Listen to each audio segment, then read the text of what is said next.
Bonjour, je m'appelle Christiane Pascal. Je suis heureuse en ce jour de me présenter à vous.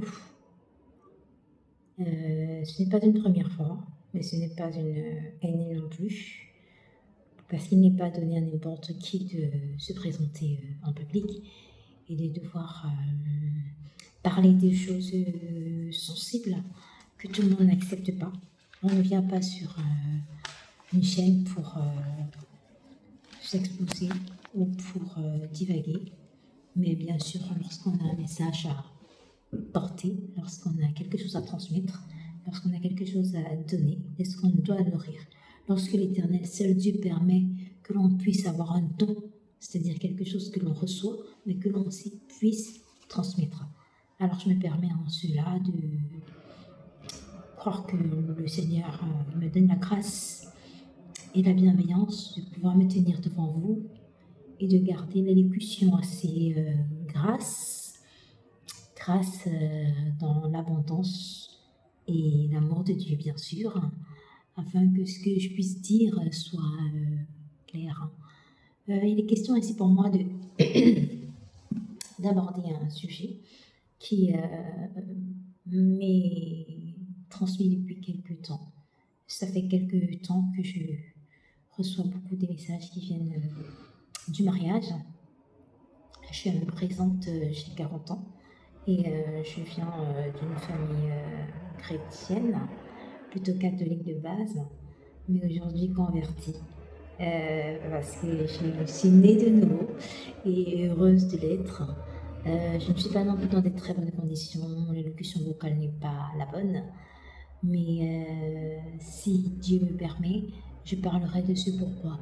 Je me permets, dans ces conditions-ci, de me présenter à vous pour justement exposer ce pourquoi je viens pour parler. Merci. Voilà, il est bon pour moi simplement de dire que j'ai l'intention, la ferme intention de toucher les cœurs sensibles, cette sensibilité. Je ne suis pas là pour m'exposer, parler au grand nombre qui savent grand-chose, mais pour aussi transmettre cet petit message à des personnes qui ne connaissent pas. Ce sera pour 2-3 personnes qui sont dans le besoin de découvrir et de savoir qui je suis. Qui je suis parce que finalement, en discutant avec eux, Dieu me permet de leur transmettre un ou deux petits mots qui sont frappants et qui touchent finalement parce que ce n'est que par son témoignage que l'on peut permettre à quelqu'un de comprendre ce qui arrive quand on ne connaît pas Dieu ou quand on finit par le rencontrer. Voilà, c'est l'occasion de dire que Dieu existe, que Dieu est véritablement présent, qu'il agit et que Dieu nous aime. Voilà, et beaucoup ne le savent pas et ne l'acceptent pas. Alors, c'est ce gros petit nombre-là que j'ai l'intention aujourd'hui, fermement, de toucher. Merci. Toutefois, je suis heureuse de vous annoncer que j'ai reçu un message du Seigneur aujourd'hui concernant Rebecca, son mariage. Et cela parce que le Seigneur m'amène à méditer régulièrement sur des passages. Certains, j'en ai même partagé, mais quand vous recevez 1, 2, 3 fois un message qui vient sur le mariage, c'est que certainement le Seigneur a envie de vous parler. Et ce matin, je ne vais pas tarder à vous le développer, mais le Seigneur parle de Rebecca, de sa demande en mariage pour Isaac, non pas par Isaac, mais pour Isaac. C'est-à-dire que le Seigneur vient à certains moments dans une vie, moi particulièrement en ce moment, il parle beaucoup de mariage. Et j'ai autour de moi un mariage qui est en train de se former.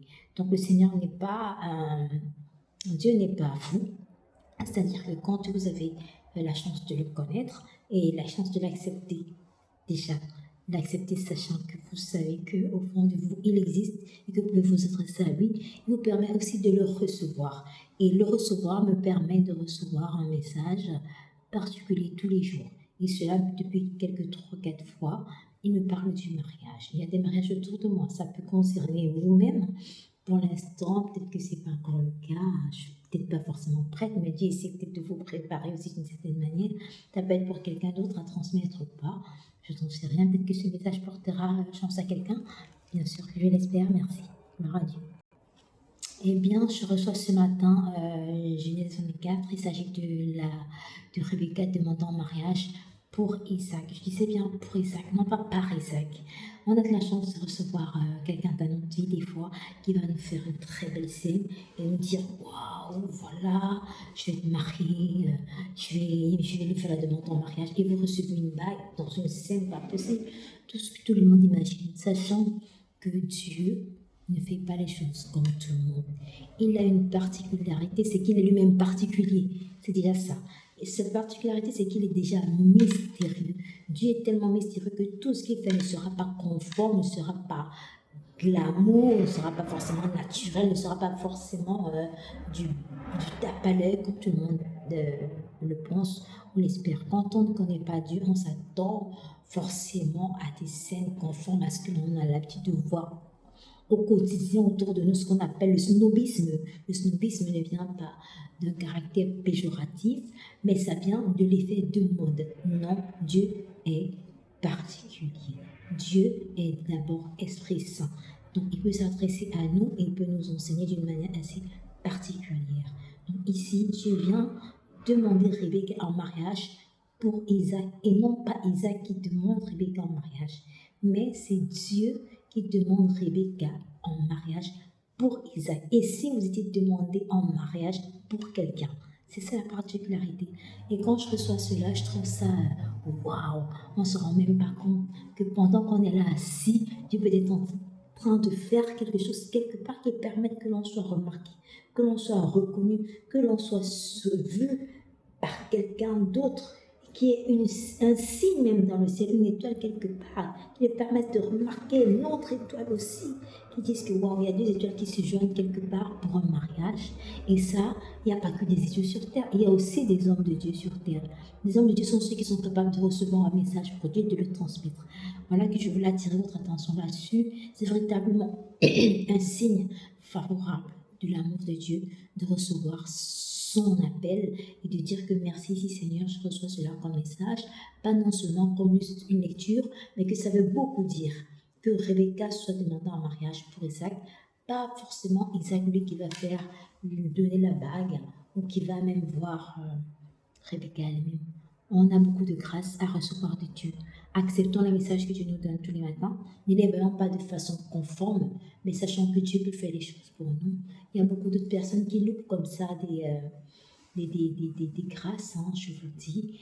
Moi, j'ai été un exemple pour dire que je n'ai pas souhaité dans ma vie forcément un mariage, mais j'ai souhaité des rencontres pour valider un mariage. C'est-à-dire que 2 rencontres peuvent valider un mariage dans une famille, dans un foyer.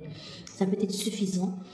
Ici, c'est la rencontre du serviteur. Ce sera la rencontre du serviteur d'Abraham qui ira rencontrer ses frères d'une rencontrée pour valider le mariage de son fils Isaac. Donc ce ne sera jamais Isaac qui ira demander sa femme Rebecca en mariage.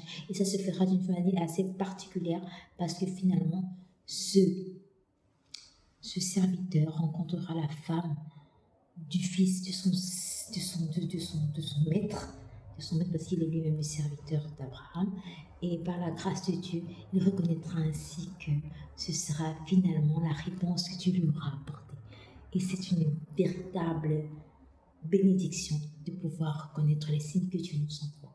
Pour cela, je vous prie, frères et sœurs, de nous mettre en prière et de demander à Dieu, en ce moment même, de nous accorder la grâce de reconnaître les signes qu'il nous envoie. J'ai pris en note dans ce chapitre le verset 27, on est dans le chapitre 24 de la Genèse, et il s'agit du mariage de Rebecca demandée en mariage pour Isaac et non par Isaac. Et ici c'est le serviteur de l'Éternel, lui, qui va dire « Béni soit l'Éternel, le Dieu de mon Seigneur Abraham, qui n'a pas renoncé à sa miséricorde et à sa fidélité envers mon Seigneur. Moi-même, l'Éternel m'a conduit à la maison des frères de mon Seigneur. » Donc nous bénissons le Seigneur qui ne renonce pas à sa miséricorde dans nos vies et qui permet par sa fidélité à notre vie, pour notre vie, de nous permettre de reconnaître les signes qu'il envoie en nous, que nous sachions recevoir les bénédictions, même quand il s'agit de mariage. Que la grâce du Seigneur ainsi se fasse pour nous, que ainsi nous soyons prêts à recevoir tout ce que Dieu nous accorde. Merci. Merci à vous. Au revoir.